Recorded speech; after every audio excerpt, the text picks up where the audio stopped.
Saudara-saudari, Injil kita pada hari ini diambil dari Injil Matius bab 9 ayat 18 sampai 26. Sementara Yesus berbicara demikian kepada mereka, datanglah seorang kepala rumah ibadat lalu menyembah Dia dan berkata, "Anakku perempuan baru saja meninggal, tetapi datanglah dan letakkanlah tanganmu atasnya, maka ia akan hidup." Lalu Yesus pun bangun dan mengikuti orang itu bersama-sama dengan murid-muridnya. Pada waktu itu seorang perempuan yang sudah 12 tahun lamanya menderita pendarahan maju mendekati Yesus dari belakang dan menjamah jumbai jubahnya. Karena katanya dalam hatinya, "Asal kujamah saja jubahnya, aku akan sembuh." Tetapi Yesus berpaling dan memandang dia serta berkata, "Teguhkanlah hatimu, hai anakku, imanmu telah menyelamatkan engkau." Maka sejak saat itu sembuhlah perempuan itu. Ketika Yesus tiba di rumah kepala rumah ibadat itu dan melihat peniup-peniup seruling dan orang banyak ribut, berkatalah ia, "Pergilah, karena anak ini tidak mati tetapi tidur." Tetapi mereka menertawakan dia. Setelah orang banyak itu diusir, Yesus masuk dan memegang tangan anak itu, lalu bangkitlah anak itu. Maka tersiarlah kabar tentang hal itu ke seluruh daerah itu.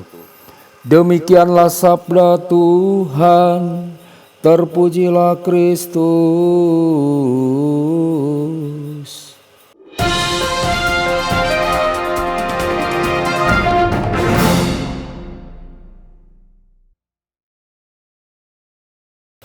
Saudara dan saudari terkasih dimanapun Anda berada, jumpa lagi dengan saya Romo Tedens dalam saluran Warta Kabar Sukacita.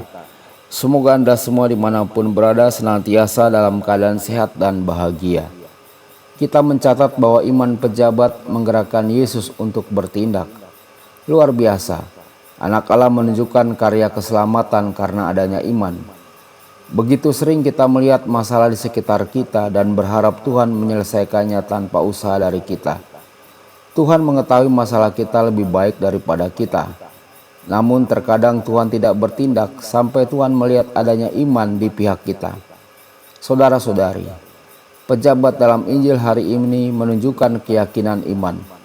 Lagi pula sungguh luar biasa baginya untuk mendekati Yesus di depan orang lain dan meminta keajaiban secara langsung.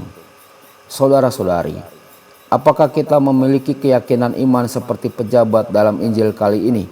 Ketika kita mendekati Yesus dalam doa, apakah iman kita cukup kuat untuk meminta sesuatu yang luar biasa darinya? Wanita yang menderita pendarahan juga memiliki iman yang besar kepada Yesus.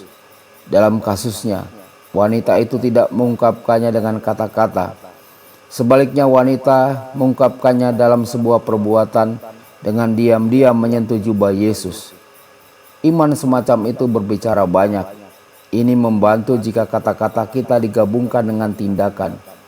Permohonan tidaklah selalu cukup.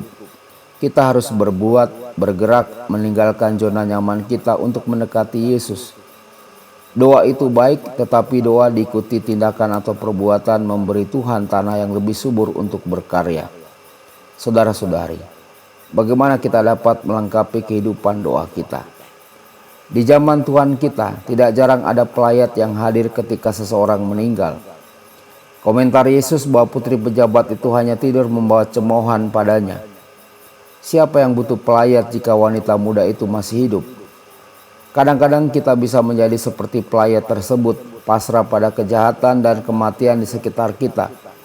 Kita mungkin mengangkat tangan dan berpikir kita tidak bisa mengharapkan sesuatu yang lebih baik.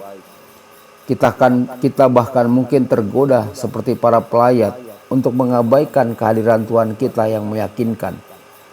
Kita mungkin berpikir, apa? Aku jadi orang suci?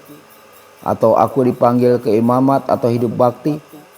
Atau apakah Anda benar-benar berharap kami menangani anak lain sekarang?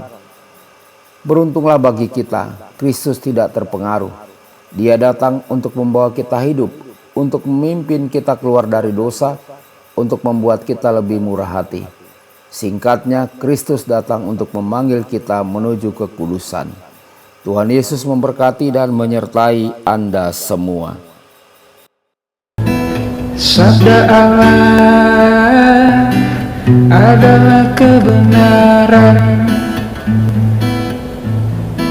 Sabda Allah adalah kehidupan. Mari kita mencintainya, mari kita menghayatinya. Ya Tuhan yang ku muliakan, sabdamu angkat resahku.